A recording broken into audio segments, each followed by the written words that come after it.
Ngayong araw ay nagluto ako ng sinigang. Palagi na lang kasing umuulan at gustong-gusto ng aking pamilya ang may sabaw. Kailangan kasi pagka umuulan, mainit na sabaw ang ating ulam. Syempre para naman uminit ang ating sikmura. Kaya naman tara at samahan niyo ako. Hey, what's up guys mga kaibigan? Ito nga at nagpe-prepare na tayo ng ating lulutuin ngayong araw na to. Isang pirasong labanos lang yung hinihiwa ko na yan at hiniwa ko nga ng ganyan lang kaninipis. Tapos ito naman ay 10 pirasong sitaw lang din. Yung 10 pirasong sitaw naman kasi ay marami na pag nilagay natin sa ating sinigang. O kung ano lang yung available na gulay dyan sa meron kayo ay pwede na yun. At kung napanood nyo ng mga nakaraang araw ay nagluto tayo ng dinakdakan.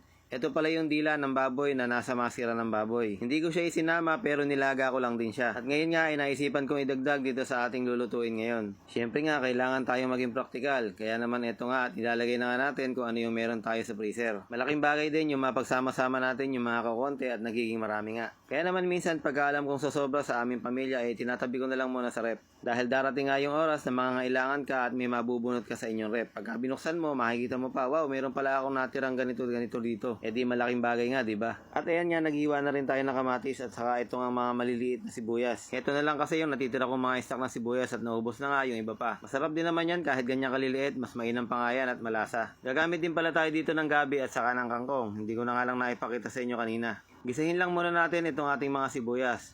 O di ba kahit maliliit eh maganda naman tingnan. Kung hindi nga ako nagkakamali, ang tawag nila dyan ay lasona. Yan yung mga nakabitin-bitin pagka tinitinda nila. Yung kasama pa nga yung green na tangkay niya. O yung dahon pala. So yan, nilagay na nga natin yung ating mga bawang. Mabilis lang natin gigisahin yung bawang tapos ilalagay na nga natin yung ating mga kamatis. At habang nagluluto pala ako dito, gusto ko lang batiin si Ate Winnie Robles at saka si Macmac Robles. Salamat din pala kay Johnson Tan ng Taipei, Taiwan. Salamat din kay Shalin Latag. Salamat din pala kay Louie Hirona. At ganon din kay Laura Makatalad ng Limay Bataan. Maraming salamat sa inyo. So ito na nga at ginisa na nga natin yung ating mga sibuyas, bawang at saka yung ating kamatis. Tapos nilagay na nga natin yung baboy. Yung baboy pala na yan worth of 200 pesos lang. Dahil sa wala na rin ako naabutang buto-buto nauwi na nga ako sa medyo may taba-taba. Kaya wala na akong choice kung hindi nga ito na nga lang ang aking bibilin at hinalo ko na nga yung ating mga dila ng baboy.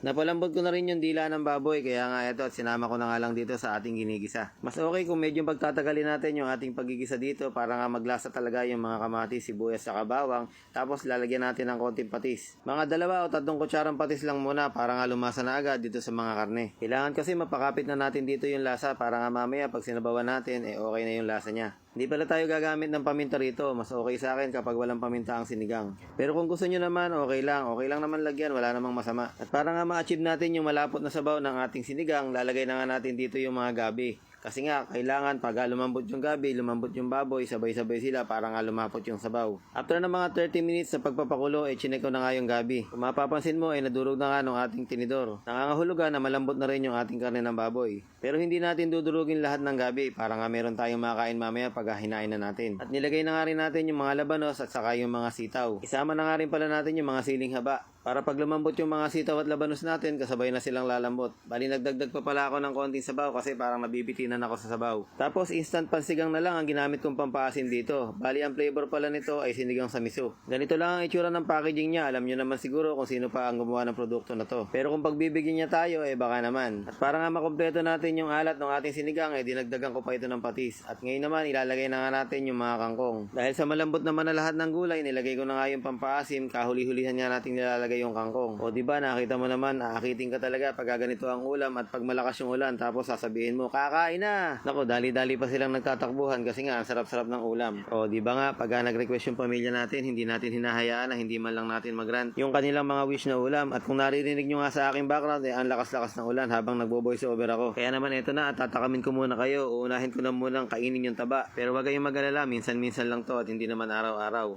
Siyempre, mas piliin pa rin natin ang kumain ng isda at ng gulay para nga humaba ang ating buhay. Aanin mo nga yung masarap na pagkain, kung kinabukasan naman andyan na nga yung susundo sa'yo. Tama na nga yung daldal at maraming salamat sa lahat ng nanood at sumuporta. I love you all.